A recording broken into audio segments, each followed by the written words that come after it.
What if the news could unite us across our differences? And what's really going on in the halls of power, regardless of who's elected in office? Welcome to the Want to Know Weekly Newsletter.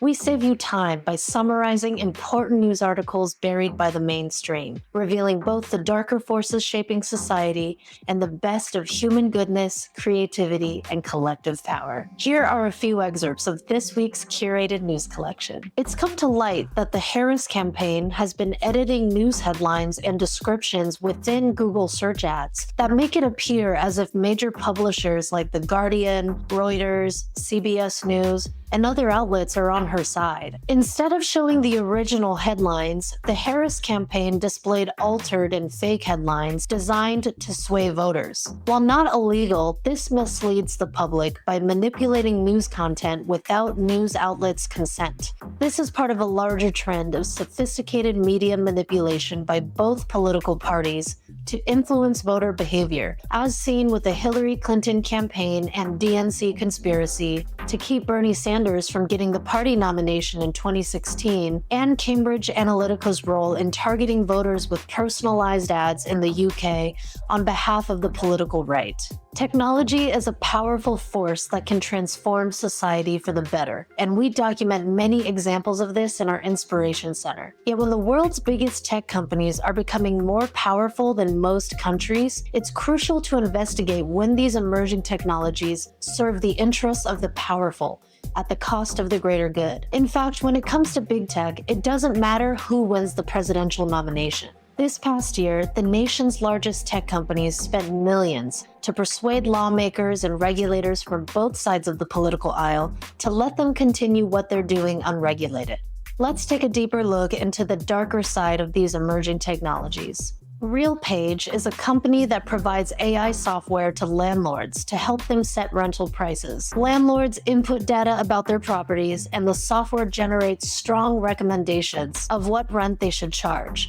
Essentially, RealPage is price fixing in residential real estate markets, but not in the traditional sense. Normally, price fixing happens when companies secretly agree to set the same prices. With RealPage, landlords all use the same software that compares rent prices across many properties. If many landlords use this software, it can lead to higher rents everywhere, especially when the software pressures property owners to increase their prices. In effect, housing costs keep rising while more and more people live paycheck to paycheck, drowning in rent hikes and fees. Although price fixing is illegal, existing antitrust laws were designed for traditional price fixing, not for AI algorithms. Restaurants and businesses are now offering biometric payment options in which you can pay for a meal or an item with your face. Biometric data is like a digital fingerprint that stores unique information about your body that can be used to identify you, like your fingerprints, facial features, or even the way you walk. Biometric data can promise better security and greater convenience. These technologies aren't inherently dangerous,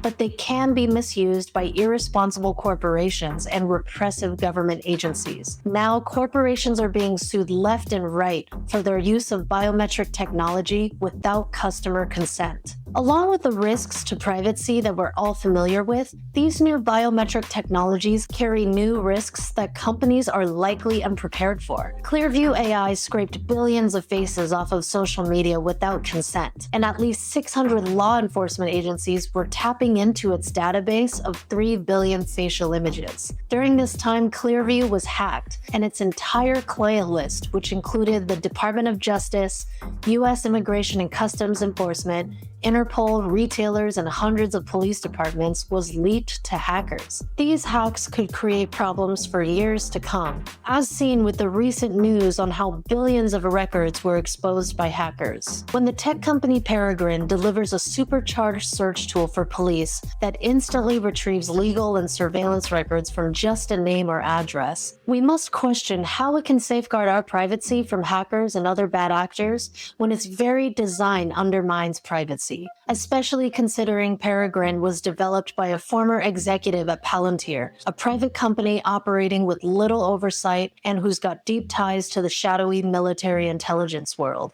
Palantir's technology, originally created for counterterrorism during the War on Terror, has now been repurposed to surveil ordinary citizens and activists while also building highly controversial AI weapons that keep targeting innocent civilians. Well, the news isn't all doom and gloom, and it never is. LA's second ever Black female deputy chief has been shaking up the city's policing game with the Community Safety Partnership Bureau. Her secret? Trust. Communities and law enforcement hold each other accountable, she says, and it's working. Officers are becoming real parts of the neighborhoods they serve and are stationed at a specific area for at least 5 years. They're hosting soccer tournaments, sharing donuts for dads and muffins for moms, and teaming up with locals. They work closely with gang intervention workers, social workers, nonprofits, and community neighbors, and the results are meaningful. Less crime, more trust, and big savings for the city. A 2020 review of 911 calls estimates that up to 68% of calls could be handled without sending an armed officer, especially for situations dealing with people experiencing a mental health crisis. Across the U.S., over 100 alternative first response units are sending unarmed civilians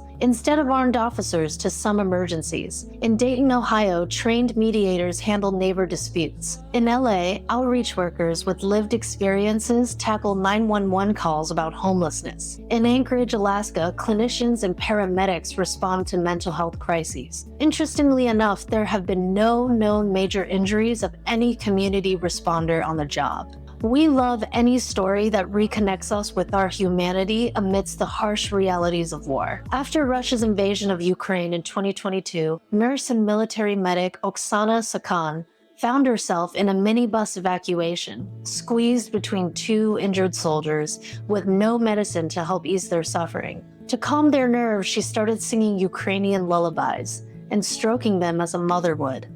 Amazingly, this soothed them. She reports that when they leave the hospital, many of the soldiers wave back, a powerful testimony of how we need each other and how the human spirit keeps showing up with grace and tenderness, even amidst the suffering and the injustice that war brings. Check out the news article summaries below for the full stories.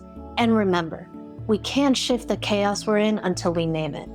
When we can recognize what's pushing us in our personal lives and as a society, we already have a degree of freedom from it. Challenging information can paradoxically remind us of the greater good. It is the courage of the people and the love for the common good that bring these injustices to light, fueling open dialogue and constructive action. We invite you to share any comments, thoughts, or questions below. And if you like this video, please share this widely. We're all in this together.